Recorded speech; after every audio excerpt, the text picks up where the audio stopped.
1045, the Team Levac here with you, and we are breaking down the AFC today. We're joined by Kevin Duffy. He is a Patriots beat writer for MassLive. First things first, I mean, we have to ask the question. It's all over the media. What's the latest on Chandler Jones? The latest is pretty much what you heard yesterday. The Boston Globe reported that he had taken synthetic marijuana or smoked synthetic marijuana, and he had a bad reaction to it, went to the police station, was brought to the hospital. The big question now is if he can face any potential discipline from that situation, and it's kind of a complicated answer. Seems unlikely that he would. The only way that he would be, if synthetic marijuana is even banned by the NFL, which we don't even know the answer to that. It's not on the list of banned substances in the drug policy. And B, if Jones is already in the drug program and he's already at the second stage of the drug program. So we also don't know that, because if he had failed the drug test earlier, it would be confidential. So that's pretty much the update. I would probably, unless Belichick decides to discipline him personally, I would expect to see him out on the field on Saturday. How's Julian Edelman looking right now? What's his status? He looks good. I think he's going to be a full go. He's been running on the field since December 11th, I believe, is when he returned to practice. So he's been doing some cutting from the limited things that we see. The media is allowed to see at practice. So I don't think it's really going to be an issue. He's 9 weeks removed from the surgery, and that bone is pretty much healed all the way. So I think he's going to be a big part of their offense, and I'd expect him to play pretty much, his full workload like he usually does. And then another injury that's come out today is Gronk's knee. Is that a serious thing? We just got back from practice, and Gronk missed this, second practice in 3 days, and this one being the last practice of the week, it's pretty important. So you would think that, that knee, I guess, isn't right, or else he would be out there. And it's just kind of an odd situation, because he had suffered that bone bruise knee sprain against the Broncos in Week 12. That was November 29th, I believe. And then he missed one game, and he returned to practice in a limited capacity, then became a full participant starting on December 16th. So from December 16th to this week, he hasn't been limited in practice at all. And now all of a sudden this week, the knee thing pops up again, so we don't know if it's the same knee or a new injury that he sustained that no one saw. Possibly could have happened in the Miami game.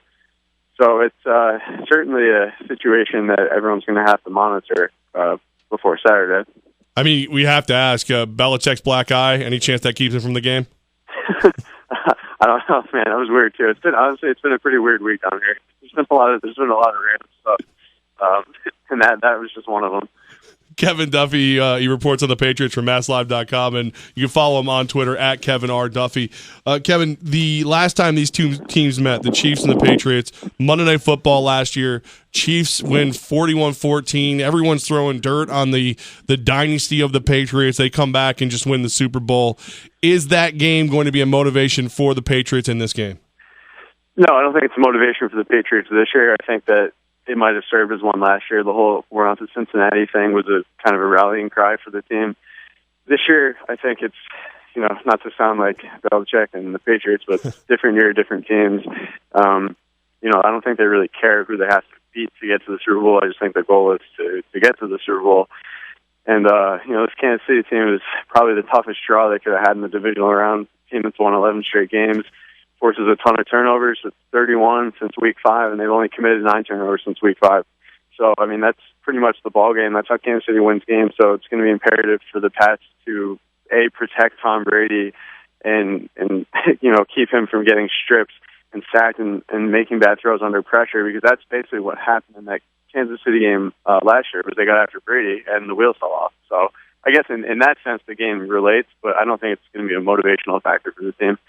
All right, Kevin, now who's going to be the X factor to slow this Kansas City down? Edelman's return would be the X factor for me. I think in terms of slowing Kansas City down, I don't think the Chiefs are going to score a lot of points. I think they're going to have trouble scoring points. I think it's going to be a low-scoring game both ways. So the other X factor might be an obvious one. It's just turnovers. When you take care of the ball against Kansas City, you're probably going to be in good shape.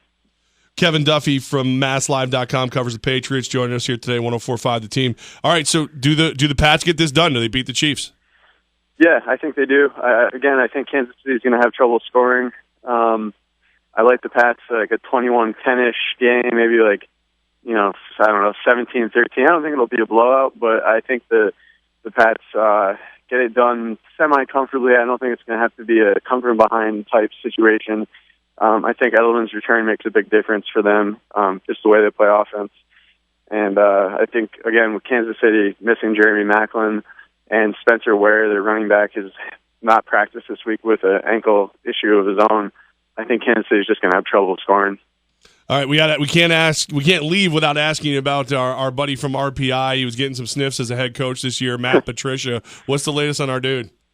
Oh, your dude. I recently wrote an article about him, actually, kind of tracing back his old Syracuse days when he was working as a sales engineer. It was a lot of fun to write, just kind of get to know Matt before he decided to go full-fledged into coaching.